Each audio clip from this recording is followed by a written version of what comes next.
So, Stephen, would you like to have a taste of our beautiful potato salad creation? Well, Karl, I don't mind if I do. Okay. I'll just get you a little bowl here. There we go. Thank you. Oh, wait. Would you like to have a little sunshine paprika on top? Absolutely, Karl. Everybody deserves a little sunshine. I think so. Now, give me your honest verdict on that. What have you done? What is it? What is it, Steve? What's the matter? Look! You used cayenne pepper on there! You've done it this time! Oh, I didn't know! Honestly, I didn't know, Steve! Yum, yum, yum, yum, yum, yum, yum, yum, yum, yum, yum, yum. Hi, everybody, and welcome to another edition of One Chef One Critic. I'm Karl Wells, food critic for The Telegram. And I'm Chef Steve Watson of Central Dairies. Well, Steve, I hope you've sufficiently cooled down. Only just, Karl, only just. But I think things are going to heat up again because you want to talk about hot peppers, don't you? Absolutely, Karl. What do we have here? We have some habaneros and a few jalapeno peppers. When handling them, there's a lot of oil in the actual pepper itself. And that oil can get onto your fingers, go into your eyes and things like that and smart. And soap is not going to take it away. So what I normally do, I wear rubber gloves. Yes, so it's always handy actually to have a pair of those in the kitchen. Exactly. I use them when I'm peeling beets. Okay, to save the liquid onto your fingers. Don't dye my fingers. Yeah. But now, just talking about these peppers, is it true that it's the seeds and this inside membrane that's the hottest part of the pepper? Absolutely, Karl, and that's the paste that you'll be removing with these rubber gloves and with a knife. Excellent. Okay, great. Okay. Perfect. Well, coming up in the program today, our special guest is James McLeod. He's a journalist with The Telegram, covers the political beat.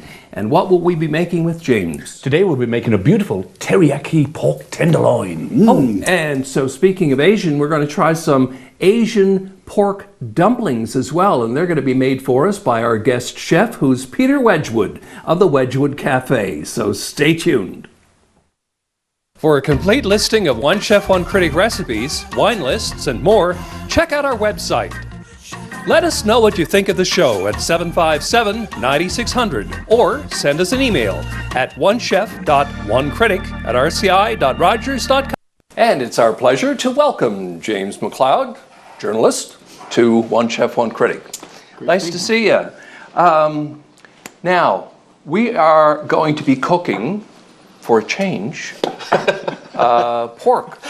Absolutely, Karl. What we're going to be making, James, is a teriyaki pork tenderloin. So I'm going to get started by marinating them. I'm just going to put a little bit of olive oil, some light sodium soya sauce, some ginger, and some garlic on there. And Karl, what I'm going to be getting you to do is a stir fry of some snow peas, some broccoli, and some rice noodles with a little bit of teriyaki sauce. So I think I can handle that. And once I've got this marinated, James, I'm going to give them to you. Then you can start to grill them. Okay? Oh, I'm going to be dealing with the hot surface. You've got the hot surface today. Absolutely. Yeah. James, I know you're a little bit of a foodie, but how about cooking? Do you do much of that? I do a little bit. I do my share. I mean, bachelor living, it's not always classy, but I get by. It helps. You know, you don't want to be eating Kraft dinner every day of the week. I will tell you this. I make a mean Kraft dinner. I've got some tricks. Okay, yeah. Okay. You probably add sausage and tomato and stuff like that. Crumpled bacon, I'm telling you. Really? That's the secret ingredient? It gives a bit of a crunch, and I'm telling you. That I would like. Absolutely. Yeah.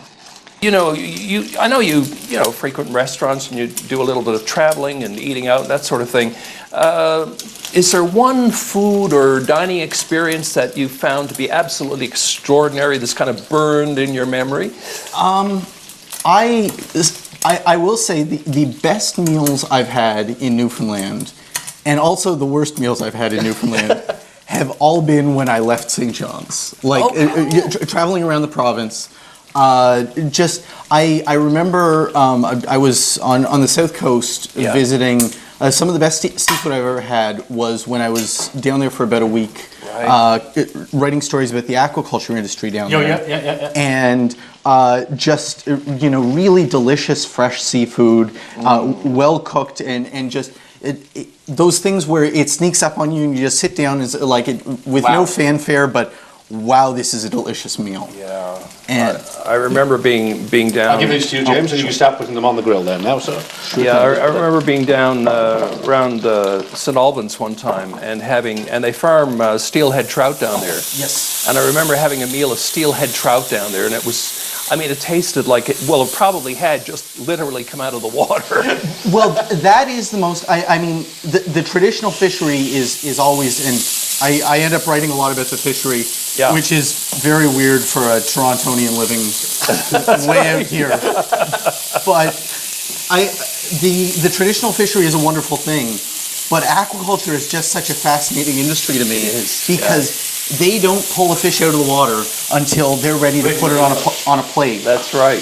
Yeah. So I'm a huge fan of cooking mussels. Yeah. Because they're fresh year-round. There's so much you can do with them, and And I've eaten mussels all over, and the Newfoundland mussels are so great.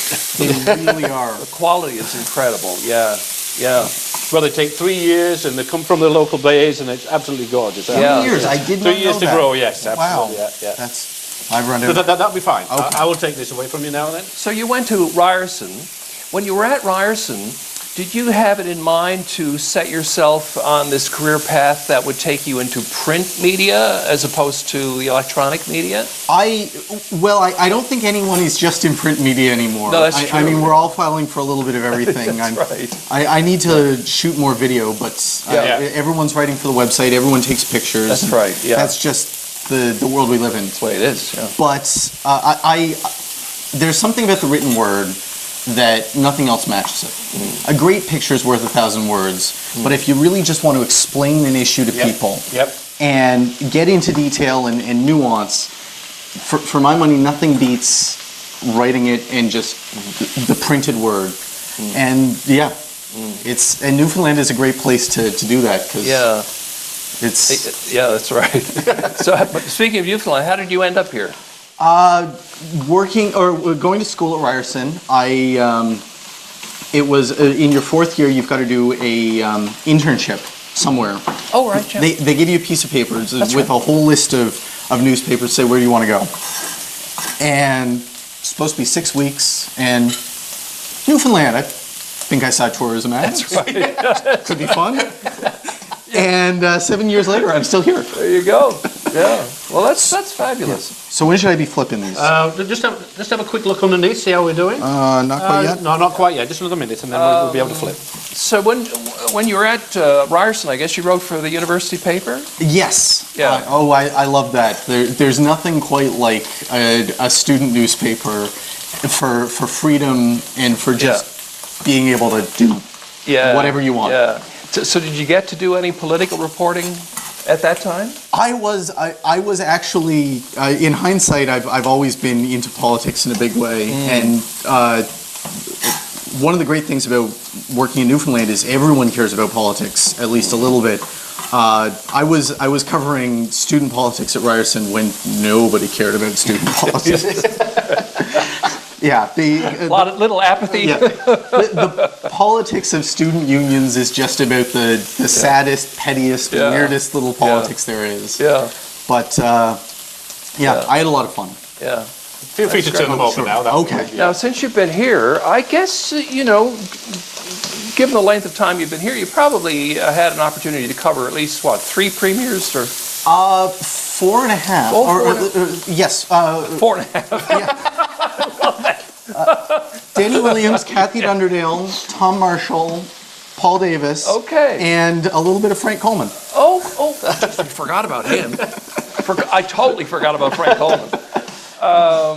So what are your impressions in terms? That'll be fine. What are your impressions in terms of how each of these folks handled the media? I really don't know how to sum it up. Yeah. I mean, I think the people... It would take too much time, is what you're saying. The thing that's easy to miss in politics is that the people involved in it are human. Yeah. And I mean, there's a distance and a sort of pseudo-celebrity thing that happens a little bit in politics. Yeah. But Danny Williams has a real personality, and that comes through. Quite clearly, doesn't it? Yeah. And sometimes he gets angry, and Yeah. the media felt that, and Kathy Dunderdale had her personality, and That's right. You wonder how, for example, Williams would have handled Dark NL compared to the way that Dunderdale handled it. really, Yeah. and it just and there's these sort of ineffable qualities to political leadership that just Yeah. you don't know. I don't even know how to describe it, but what makes a good leader is just something people respond to. Yeah. Yeah, absolutely. What do you think of politicians using social media to kind of do an end run around journalists these days?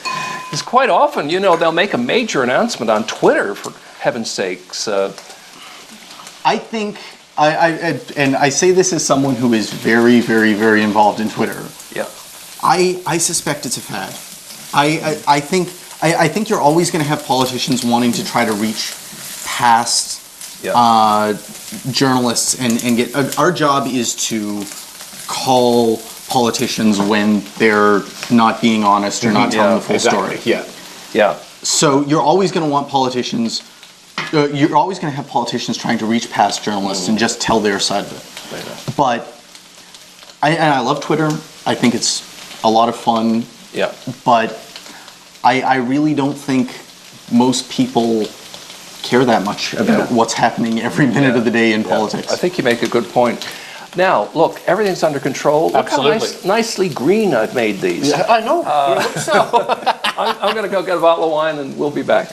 Okay, James, as you can see, our pork's just about ready now. I'm going to garnish that with some nice sliced oranges, some scallions, and we'll add the rice noodles to that in a moment with some teriyaki, and I think our meal is just about ready. Pork is one of those really tricky ones where it's so easy to overcook. And we want to be just right, don't we? That's for sure. Hello, Jeremy. Hi, Karl. And today we are cooking, of course, a pork with the teriyaki flavoring.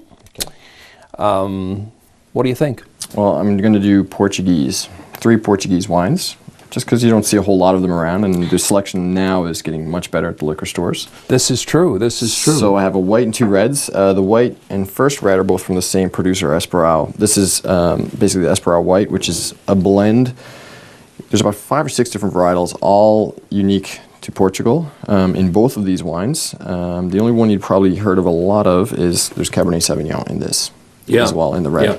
The white reminds me of Viognier. It's a little bit full-bodied and aromatic and perfumed and a great weight, and I think it's something you can easily do with a white meat.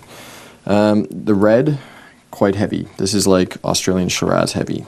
It's got lots of weight, lots of great fruit, good acidity, but I like that fruit combination with the pork as well. So both of those from Esperau. We're looking at $22, $30, and then at the $45 mark is a reserve wine from Gudos, who've had wines here before. 23 Barricas. This is a 23-barrel reserve that these guys do. A lot of fruit, very structured, a little bit more oak to it as well. I definitely decant this before you have it, but it's beautiful. And I think this is one that you could actually cellar for a while if you wanted to. Mm-hmm. So 3 good choices. All right. Well, I'm a big Shiraz fan. I love Shiraz with a lot of different things, and I also like Cab. So you said this has a bit of Cab in it as well. I think that's the way to go then. So I'm going to go with this particular Esperau. Thank you. Enjoy. Okay, we'll just take our final pieces of our teriyaki marinated pork, grilled, and our oranges on there, like so. I think that's a meal fit for both Karl and James, don't you think? So let's join them in the dining room. Okay, nice drop of the red.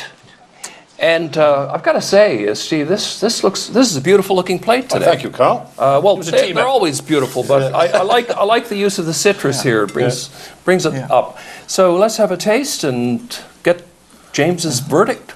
Something for the eyes and for the mouth.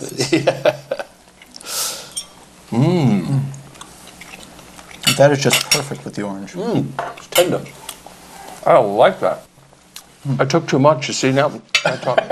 I wanted to ask you, politicians kind of drive me crazy these days. Me too. It's been going on for a while, but there was a time, you could ask a politician a question, and he would give you an answer, which at least sounded like a straight answer. Today, there's all this obfuscation and avoidance. I mean, how do you deal with that? I think I actually have a little bit. One of the great things about working for a newspaper is that I can say all of the dumb things I may need to say, and it never makes it in the paper. The TV and the radio guys are you hear the questions and you hear the answers, and it's a bit of a performance. Yeah. But one of the luxuries about writing for a newspaper is I can take a cabinet minister and just keep asking questions and really cornering them, even if it takes 10 minutes to get a real answer. But it's everyone in politics just wants to be so safe. Stick to the talking points, stay out of trouble, and now they have advisors telling them how to be, how to avoid answering questions and make it seem like they're answering. and I understand it because it's we hear about the stories when they get in trouble. That's right. But it is disappointing, and I think it's a lost opportunity for a lot of politicians because one of the things for all the great and awful things you can say about Danny Williams, one of the things that people really responded to is he felt like a genuine guy. Mm-hmm. He felt like a guy who was just saying it like it was. Mm-hmm. And if you can fake that, more power to you. Yeah. What about the level of debate in the House of Assembly? What's your opinion of that? I mean, is there any real, honest, straightforward, worthwhile, sensible debate going on? I was once told that covering the House of Assembly is like covering the circus and pretending it's not the circus. But there's real things that happen in the House of Assembly, and it's definitely important. Yeah. But it is theater, it is strategy, and it's gamesmanship, undeniably. Mm. And I think anyone who's watching politics should remember that it's important, and there's a lot of our money involved, but it is also theater and for show, and that should be remembered. In the years that you've been a journalist, is there one story in particular that has really struck you on an emotional level more than any other?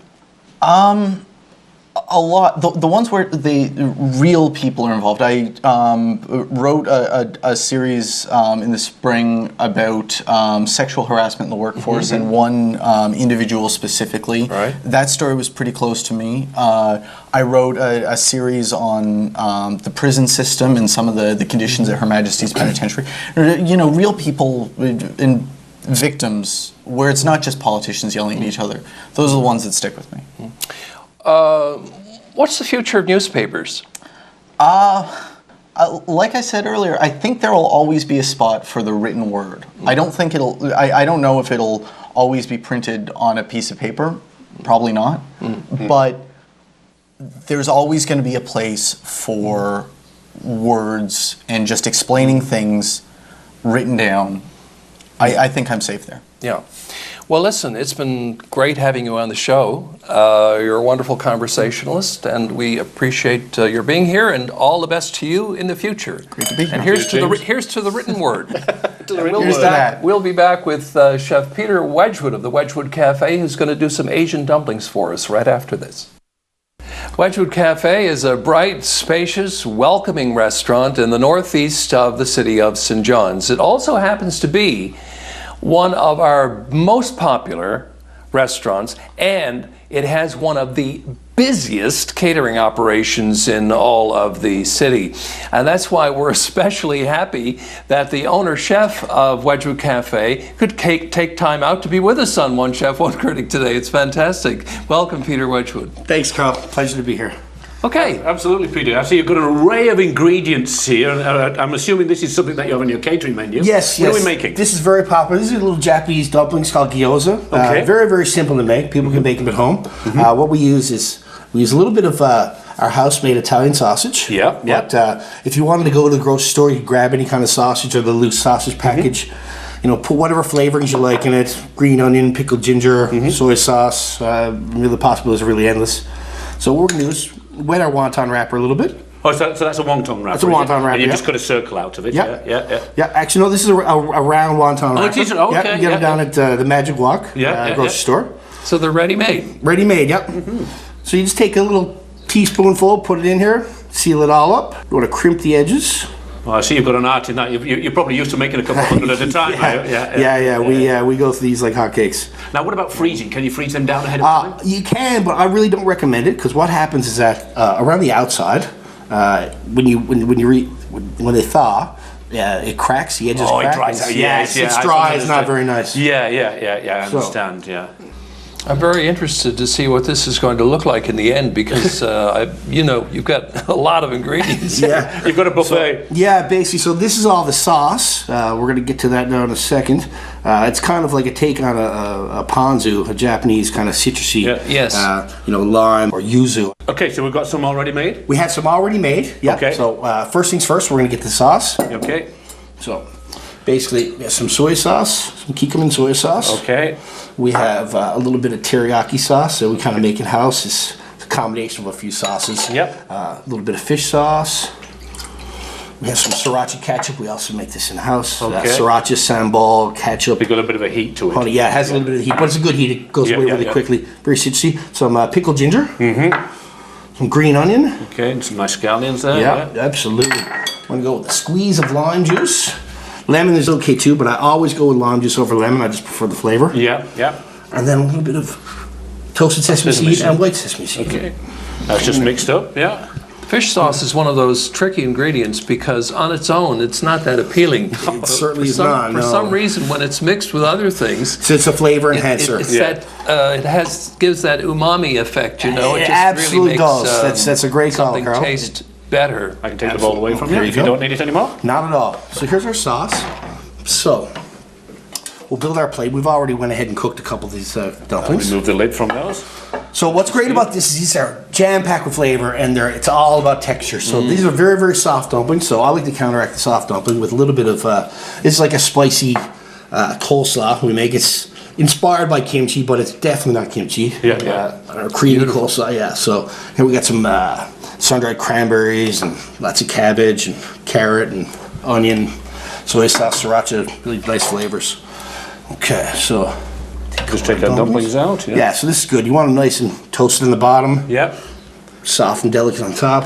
So what you did, you seared them a little bit of Yeah, oil, so- then a little bit of water. Yeah, to so cover them with I steam. use a little bit of sesame oil and a vegetable oil mix. It's a 1-to-5 ratio. Okay. And then we'll just put them there. Now for the dressing. Yeah, a little bit of our ponzu inspired sauce just over the top. Looks very, very good. Yes, That looks really tasty, I've got to say. So Asian flavors are so popular these days, too. yeah. I kind of dress If these it's not leaves a little tiny bit. Okay, yeah. Oh, a little bit of A little sauce. tiny right bit, there. yeah. That'll freshen them up. More. There we go. And then we'll put these on top. Beautiful. Remove that from there. Yes, absolutely. Okay. Sauce. And then one final hit with a little bit of sesame seed. Nice. And then there we go. Isn't that amazing? Just Perfect. look at that. Absolutely. They're really quick and they're really delicious. Yeah. And they're really fun too. If you're gonna have a couple people over to entertain, you Yeah. want to start the meal off with this. It doesn't have to be an appetizer like this. It can just be an hors d'oeuvre, and it's always a winner. Yeah. Thank you, Peter Wedgwood. This is a pleasure to be here. Always a pleasure to have you here. And that's it for this edition of One Chef. One Critic. Beautiful.